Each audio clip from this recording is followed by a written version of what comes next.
대구시의 코로나19 긴급 생계자금을 둘러싼 혼선이 언제까지 계속될까요? 부당 수령한 사람 가운데 고용과 보수가 불안정한 일부에 대해서 환수하지 않기로 했었는데요. 네, 대구시가 이번에는 같은 직종에 조건이 같은 모두에게 긴급 생계자금을 지급하기로 방침을 또 바꿨습니다.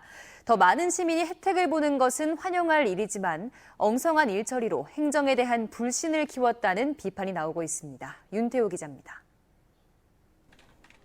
대구에서 긴급 생계자금을 신청하면 안 되는데 신청해서 부당하게 받은 사람은 3,920여 명입니다. 이 가운데 환수하지 않기로 한 대상자는 사립유치원 교직원이 620명, 대학병원 직원 625명, 시간선택 임기제 공무원 41명 등 1,280여 명입니다.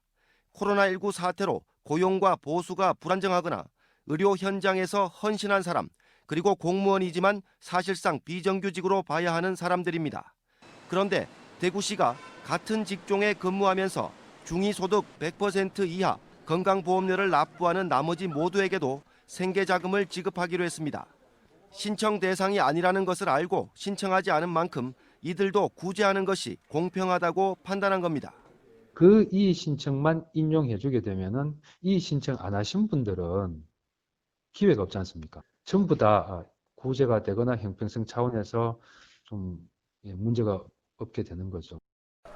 이미 환수하지 않기로 한 1,280여 명을 빼면 1,660여 명이 남는데 이 가운데서 건강보험료 기준을 적용해서 선별하면 1,500명에서 2,000명 정도로 대략 20억 원이 들 것으로 전망하고 있습니다.